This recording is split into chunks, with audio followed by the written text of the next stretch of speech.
In today's culture of diet trends, social media influencers, and food documentaries, it's easy to fall into the trap of labeling certain foods as inherently good or bad. Carbs are evil. Sugar is poison.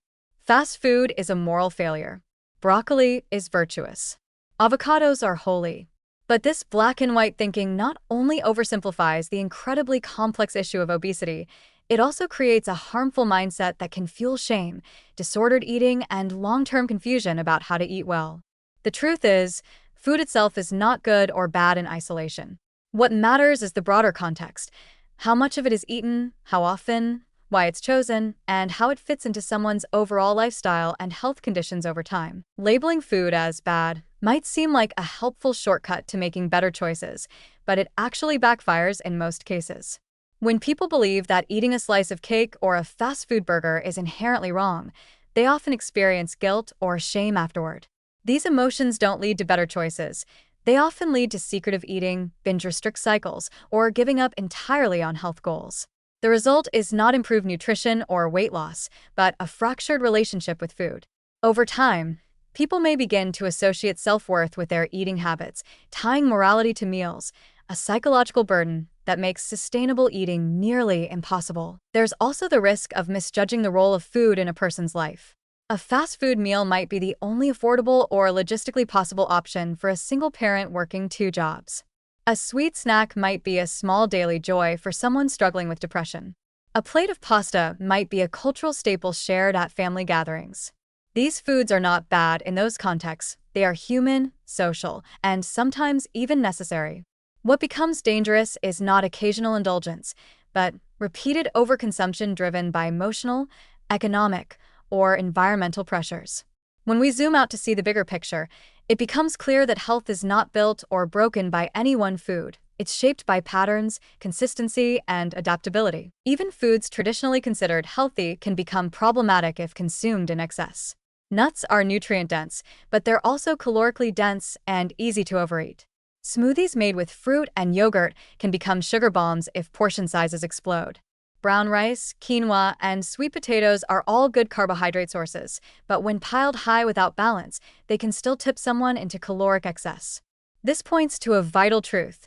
Obesity doesn't come from bad food. It comes from an imbalance between energy intake and energy expenditure over time, often complicated by stress, sleep deprivation, hormones, and environmental factors. A person can gain weight eating only clean food if they're chronically overeating or not moving enough.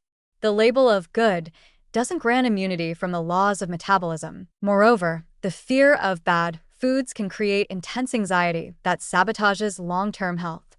People who try to cut out all sugar, all fat, or all carbs often end up in cycles of extreme restriction followed by uncontrolled binges. The moment they eat something they've demonized, they feel like they've failed, and then spiral into overeating because the day is already ruined. This all-or-nothing mindset is one of the most common reasons people struggle to maintain weight loss or develop a healthy, intuitive approach to eating. In contrast, people who allow all foods in moderation tend to have more stable weight, better psychological health, and fewer episodes of binge eating. It's also important to highlight how food industry marketing plays into this dichotomy. Many products are labeled natural, low-fat, organic, or keto-friendly, words that suggest they belong in the good category. But these labels are often misleading. A product can be organic and still loaded with sugar. It can be keto and still ultra-processed. The packaging doesn't always reflect nutritional quality, and yet, people often give themselves permission to overconsume these foods under the illusion that they're safe.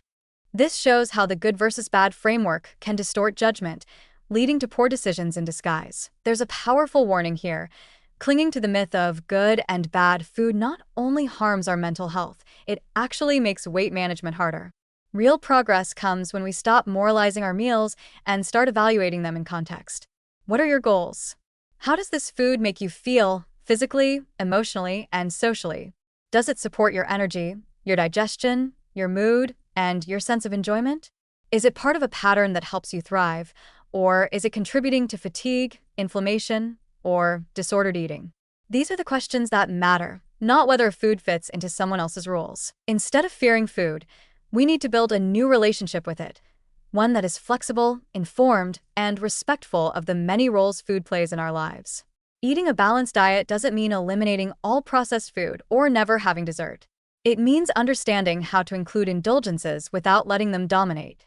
It means learning portion control, recognizing emotional hunger versus physical hunger, and creating routines that make healthy choices easier rather than obligatory. And most importantly, it means giving yourself permission to be imperfect, because health is a lifelong journey, not a moral performance. Obesity is not caused by eating one bad food.